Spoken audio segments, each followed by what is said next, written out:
Hi friends, welcome to Jo's kitchen. நீங்கள் இன்னும் நம்ம ஜோஸ் கிச்சன் சேனலை சப்ஸ்கிரைப் பண்ணலையா? சட்டுன்னு சப்ஸ்கிரைப் பண்ணிவிட்டு லைக் பட்டனையும் ஹை பட்டனையும் தட்டி விட்டுட்டு வாங்க வீடியோக்குள்ளே போகலாம். நம்ம வீட்டில் தினமும் இருக்கக்கூடிய ஒரு பழம், குழந்தைகள்லேருந்து வயசானவங்க வரைக்கும் எல்லாரும் விரும்பி சாப்பிடக்கூடிய ஒரு பழம், அதுதாங்க வாழைப்பழம். ஆனால் தினமும் வாழைப்பழம் சாப்பிட்றது நல்லதா? வெறும் வயிற்றில் சாப்பிடலாமா? நைட்டில் சாப்பிடலாமா? சர்க்கரை நோயாளிகள் சாப்பிடலாமா? வாழைப்பழம் சாப்பிட்டா உடல் எடை கூடுமா? மலச்சிக்கல் வருமா? அது மட்டும் இல்லாமல் இதயத்துக்கு நல்லதா? சிறுநீரக நோயாளிகள் சாப்பிடலாமா?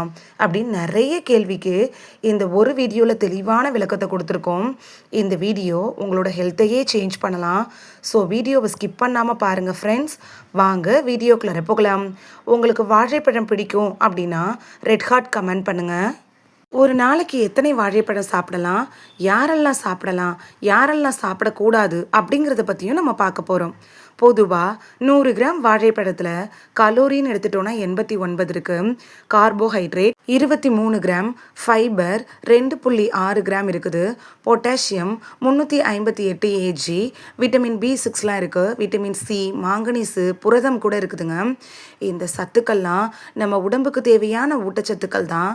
தினமும் வாழைப்பழம் சாப்பிட்டா உடலில் நடக்கக்கூடிய நன்மைகள் என்ன அப்படின்னு பார்த்துடலாமா? முதலாவது நன்மை, உடனடியாக சக்தியை கொடுக்கறதுக்கு வாழைப்பழம் பயன்படுது. வாழைப்பழத்தில் இயற்கையான சர்க்கரை இருக்குது. அதாவது குளுக்கோஸ், ஃப்ரக்டோஸ், சுக்ரோஸ் அப்படின்னு சொல்லக்கூடிய இயற்கை சர்க்கரை தான் வாழைப்பழத்தில் இருக்குது. இதனால் வாழைப்பழம் சாப்பிட்ட உடனே உடனடியாக உடலுக்கு ஒரு எனர்ஜி கிடைக்கும். உடனடியாக ஒரு சக்தி, ஆற்றல் கூட கிடைக்கும். அந்த ஒரு நாளைக்கு தேவையான சக்தியும் ஆற்றலும் கிடைக்கிறதுனால அந்த நாள் முழுக்க சுறுசுறுப்பாகவும் ரொம்ப எனர்ஜெட்டிக்காகவும் இருப்பீங்க. இரண்டாவது பார்க்கக்கூடிய நன்மை என்னன்னா, இதயத்தை ஆரோக்கியமாக வச்சுருக்கிறதுக்கு வாழைப்பழம் பயன்படுது. இதயத்துக்கு பொட்டாசியம் அப்படின்னு சொல்லக்கூடிய ஒரு சத்து ரொம்ப கண்டிப்பாக தேவை. அந்த பொட்டாசியம் வாழைப்பழத்தில் இருக்குங்க. இதய துடிப்பை சீராக வச்சுருக்கிறதுக்கும் வாழைப்பழம் இன்றியமையாத ஒரு பழம் அப்படின்னு சொல்லலாம். பிளட் ப்ரெஷரை கண்ட்ரோலாக வச்சுருக்கிறதுக்கும் வாழைப்பழம் பயன்படுது. மூன்றாவது நன்மை என்னென்னா, மலச்சிக்கலை குறைக்கிறதுக்கு வாழைப்பழம் பயன்படுது. ஏன்னா வாழைப்பழத்தில் அதிக அளவு நார்ச்சத்து இருக்கிறதுனால இது குடலோட இயக்கத்தை சீராக வச்சுருக்கிறதுக்கும் மலத்தை இலக்கி வெளியே மென்மையாக தள்ளுறதுக்கும் உதவுது. வயதானவங்களுக்கு இந்த மலச்சிக்கல் அப்படிங்கிறது மிகப்பெரிய பிரச்சனையாக இருக்குது. அப்படி இருக்கிறவங்களாம் தினமும் ஒரே ஒரு வாழைப்பழத்தை சாப்பிட்றப்ப மலச்சிக்கல் பிரச்சனை சரியாகும். நான்காவது நன்மை என்னென்னா, உடலில் நல்ல பாக்டீரியாக்களை அதிகரிக்கிறதுக்கு வாழைப்பழம் பயன்படுது.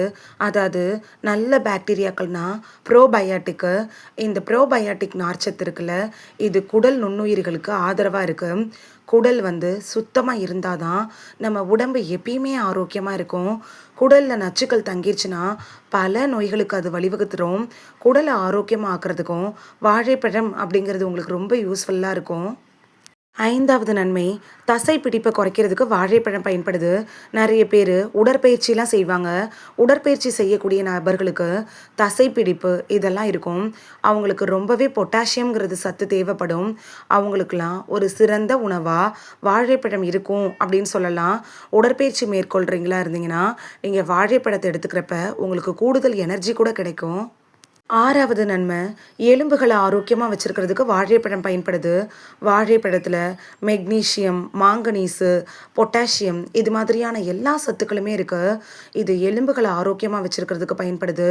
முக்கியமாக வயசானவங்களுக்கு எலும்பு சார்ந்த நோய்கள் நிறையவே வரும்.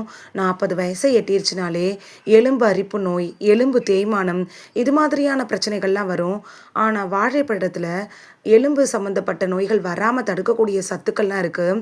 மெக்னீஷியம், மாங்கனீஸு, பொட்டாசியம்லாம் இருக்கிறதுனால இது எலும்புகளை வலுவாக்குறதுக்கும் பாதுகாக்கிறதுக்கும் ஒரு பயனுள்ள பழமாக இருக்கும். ஏழாவது நன்மை என்னென்னா, மன அழுத்தத்தை குறைக்கிறதுக்கு வாழைப்பழம் பயன்படுது. வாழைப்பழத்தில் விட்டமின் B6 இருக்குது. இது உடம்பில் செரோட்டோனின் அப்படின்னு சொல்லக்கூடிய ஹார்மோனை உருவாக்குது. இதனால் மன அழுத்தம் குறையும்.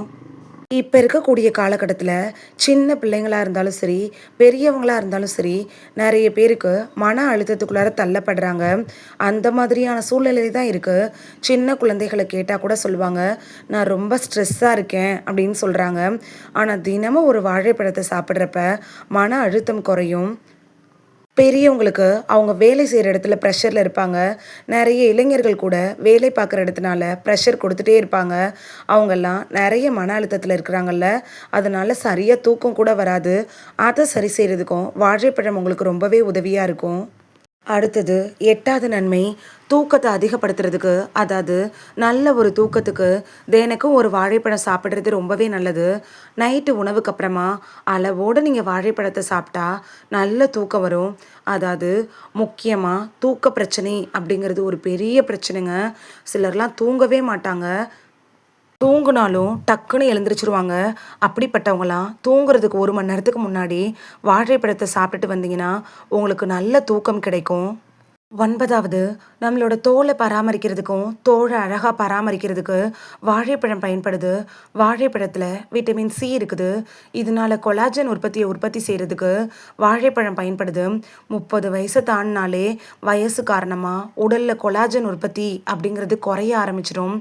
கொலாஜன் குறைய குறைய நம்மளோட முகம் இருக்குல்ல, அது ரொம்ப டல்லாக சோர்வாயிரும். முக சுருக்கங்கள், கரும்புள்ளிகள் எல்லாமே வர ஆரம்பிச்சிடும். ஆனால் கொலாஜன் உற்பத்தி அதிகமாக இருக்கிறப்ப நம்ம உடலில் இருந்துச்சுன்னா நம்மளோட முகம் எப்பொழுதுமே பொலிவோடு இருக்க ஆரம்பிக்கும். வாழைப்பழத்தை நீங்கள் எடுக்க எடுக்க முகம் நல்லா பொலிவாக தெரிய ஆரம்பிக்கும். 10வது பார்க்கக்கூடிய ஒரு நன்மை என்னன்னா, நோய் எதிர்ப்பு சக்தி தாங்க. இந்த வாழைப்பழத்தில் ஆன்டி ஆக்சிடென்ட்டுகள் இருக்குது. ஆன்டி ஆக்சிடென்ட் இருக்குல்ல, இது உடலை பாதுகாக்கக்கூடிய வேலையை செய்யும். அதாவது வெளியிலேருந்து வரக்கூடிய பாக்டீரியா, வைரஸு, பூஞ்சை, இந்த தொற்றுகளை எதிர்த்து போராடுற தன்மை நம்ம உடலுக்கு கொடுக்கக்கூடியது இந்த வாழைப்பழம் தாங்க. ஏன்னா இதில் விட்டமின் சி இருக்குல்ல, இந்த விட்டமின் சி நோய் எதிர்ப்பு மண்டலத்தை வலுவாக்குறதுக்கு பயன்படுது. இவ்வளவு நன்மைகளை கொண்ட இந்த வாழைப்பழத்தை யாரெல்லாம் சாப்பிடலாம் அப்படிங்கிறத பார்த்துடலாம். கண்டிப்பாக யாரெல்லாம் சாப்பிடணும்னா, குழந்தைகள் சாப்பிடலாம், படிக்கக்கூடிய மாணவர்கள் சாப்பிடணும், விளையாட்டு வீரர்கள், கர்ப்பிணி பெண்கள், வயதானவர்கள், மலச்சிக்கல் பிரச்சனை இருக்கிறவங்க, உடற்பயிற்சி செய்கிறவங்க அப்படின்னு நீங்கள் எல்லாருமே வாழைப்பழத்தை எடுத்துக்கிறது ரொம்ப நல்லது. ஏன்னா உடம்புக்கு இன்ஸ்டண்ட்டாக ஒரு எனர்ஜி கிடைக்கும். ஒரு நாளைக்கு செய்ய வேண்டிய வேலைகள், திறன், ஆற்றல் எல்லாத்தையுமே வாழைப்பழம் கொடுத்துரும். யாரெல்லாம் கவனமாக சாப்பிடணும் இல்லைன்னா தவிர்க்கணும் அப்படின்னா, கிட்னி சம்மந்தப்பட்ட நோய்கள் இருக்கிறவங்க, பொட்டாசியம் அதிகமாக இருக்கிறதுனால வாழைப்பழத்தை சாப்பிட்றத தவிர்த்துடுறதே ரொம்ப நல்லது. இல்லைன்னா நீங்கள் உங்கள் டாக்டர்கிட்ட அட்வைஸ் வாங்கிட்டு அதுக்கப்புறமா எடுத்துக்கலாம். அதே மாதிரி சர்க்கரை நோயாளிகள் வாழைப்பழத்தை முழுமையாக தவிர்த்துடுறது நல்லது.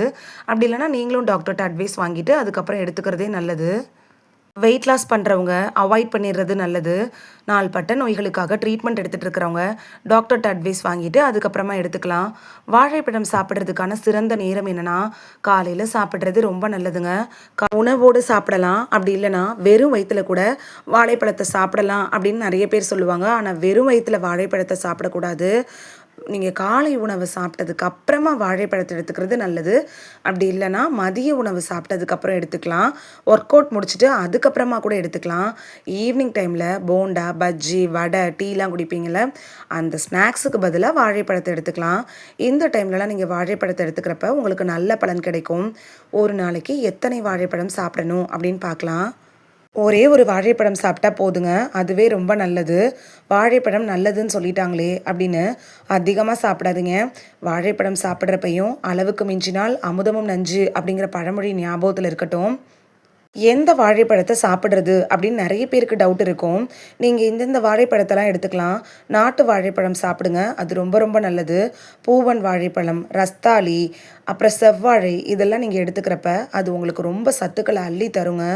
ஹைப்ரிட் பழங்களை மட்டும் அவாய்ட் பண்ணிடுங்க. வாழைப்பழத்தோட என்னென்ன உணவுகளை சேர்த்து சாப்பிட்டா கூடுதல் பலன் கிடைக்கும் அப்படின்னு பார்க்கலாமா? வாழைப்பழத்து கூட வேர்க்கடலை வச்சு சாப்பிடலாம். அதே மாதிரி வாழைப்பழத்தோட பாதாம், தயிர், ஓட்ஸ் இதெல்லாமே எடுத்துக்கலாம். நம்மள நிறைய பேர் செய்யக்கூடிய தவறு தாங்க இது. வாழைப்பழத்தையும் பாலையும் சேர்த்து சாப்பிடவே கூடாது. ஏன்னா ஒவ்வொருத்தருக்கும் உடல்நிலை ஒரு மாதிரி இருக்கும். ஒரு சிலருக்கெல்லாம் இது செரிமான பிரச்சனையை ஏற்படுத்திடும். இது ஒரு தவறான சேர்க்கை கூடங்க. இந்த வீடியோவில் மலிவான விலையில் கிடைக்கக்கூடிய ஒரு சத்தான பழத்தோட நன்மைகளை பற்றி தான் பார்த்தோம். அதிகமாக சாப்பிட்டா ஏற்படக்கூடிய பக்க விளைவுகள் பற்றி தான் பார்த்தோம். இது உங்களுக்கு ரொம்ப யூஸ்ஃபுல்லாக இருந்திருக்கும் அப்படின்னு நம்புகிறேன். இந்த வீடியோ உங்களுக்கு பிடிச்சிருந்துச்சுன்னா லைக் பட்டனையும் ஹை பட்டனையும் தட்டி விடுங்க. இது உங்கள் ஃப்ரெண்ட்ஸுக்கு பயன்படணும் அப்படின்னு நினச்சிங்கன்னா ஷேர் பண்ணி விடுங்க. நிறைய பேர் சப்ஸ்கிரைப் பண்ணாமல் பார்க்குறீங்க ஃப்ரெண்ட்ஸ். நீங்களும் சப்ஸ்கிரைப் பண்ணிவிட்டு பார்த்தா நமக்கு பவர் கிடைக்கும். நீங்கள் சப்ஸ்கிரைப் பண்ணிவிட்டு பார்க்குறது இது மாதிரியான வீடியோக்கள் தொடர்ந்து போடுறதுக்கு எங்களை மோட்டிவேட் செய்கிற விதமாக அமையும் ஃப்ரெண்ட்ஸ். சப்ஸ்கிரைப் பண்ணுறதோடு மட்டும் இல்லாமல் பக்கத்தில் இருக்க பெல் ஐக்கானை கிளிக் பண்ணி ஆளுங்கிற ஆப்ஷனை கிளிக் பண்ணி வச்சிட்டிங்கன்னா நாங்கள் வீடியோ போட்ட உடனே நோட்டிஃபிகேஷன் உங்கள் செல்ஃபோனை வந்தடையும். நாளைக்கு வேறொரு ஆரோக்கியமான பதிவில் சந்திக்கலாம். தேங்க்யூ, பாய்.